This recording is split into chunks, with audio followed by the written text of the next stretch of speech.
Yesterday, retailers like Target and Macy's released their holiday sales numbers. Some companies were happy with the turnout and others were less impressed. And you're looking at one of those on the screen right now, Macy's. Here to discuss, we've got SalesForce VP of Strategy and Insights for Retail and Consumer Goods, Rob Garf. So hello, SalesForce. You're out releasing a report about this past holiday shopping season. We really want to know how it was. What were your main takeaways? Yeah, absolutely. Well, it was a really healthy holiday season, particularly for digital. We saw a 12% increase year over year for digital sales, which is an indication, I think, of just the continued digital transformation that so many retailers and consumers are going through. Does digital mean my phone or my computer or all of it? All of the above, but mobile was really the star, and maybe not a big surprise. It's really the remote control of our daily lives, if you think about it. But what we saw is 48% of orders and 66% of traffic were on the mobile phone specifically. 48%. So something else that stood out to me in this report, Rob, is that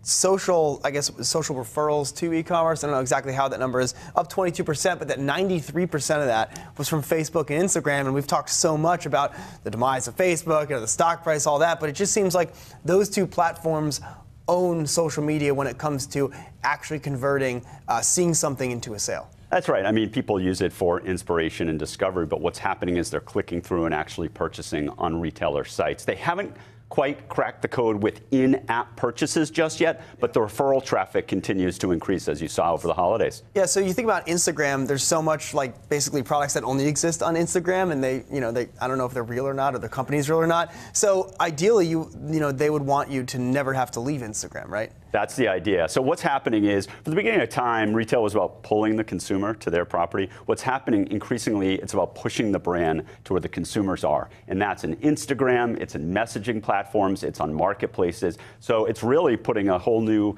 pressure on retailers to think about how to operate in this distributed environment.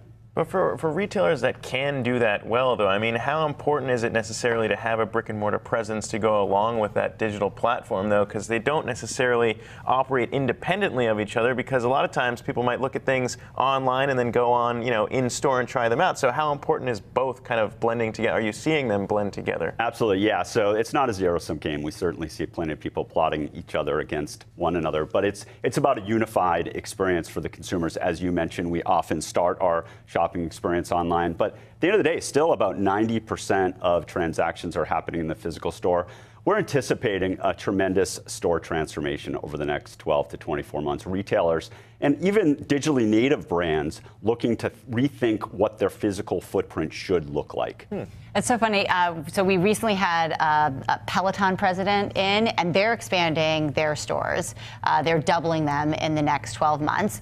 And then we have names like Macy's that have just come up and told us, they didn't do really well. And so a name like Peloton, I kind of think of them as almost like a digitally native name. And Absolutely. Macy's, your old line brick and mortar. Legacy brand. So how, for the Macy's, right there, I mean, look at this week for them. Everyone wants to know. Is that chart good? I don't know. It depends which way you turn it. How can they keep up?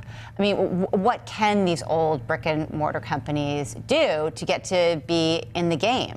Really, retailers need to embrace this digital transformation, and it doesn't just mean online, it means in-store as well. So it's really thinking about or rethinking about moving from a checkout process, which is all around transactions, to a check-in process. So empowering the associate through mobile, through information, through intelligence to really garner that interaction at that moment of truth as the consumer is browsing, not just when they're ready to check out the store. Also, we see buy online, pick up at the store. I think you just referenced that a minute ago. So how do you think about your stores as distribution centers, a way to expose that inventory wherever the consumer is purchasing it and wherever they need it fulfilled, and doing it profitably? And just one last thing you guys called out was mobile wallet. So using Apple Pay or using PayPal. I mean, is there something that most retailers are missing about being in that ecosystem? And I guess, how do you see that evolving? Because we hear so much about Square, Yahoo Finance's Company of the Year,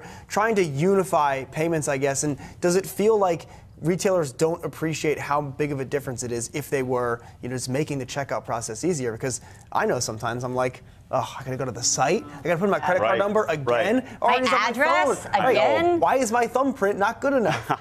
Well, I tell you, the mobile experience traditionally, let's face it, was really clunky. I think that's exactly what you're describing. Through mobile payments and even artificial intelligence, putting a personalized offer above the fold is really breaking down that friction between inspiration and purchase. We saw over the holidays, 29% of mobile purchases were used a digital wallet, which tells us that consumers want that frictionless checkout. We do. Rob Garf, thank you so much for joining us from Salesforce. Great talking down the holiday with you. Great.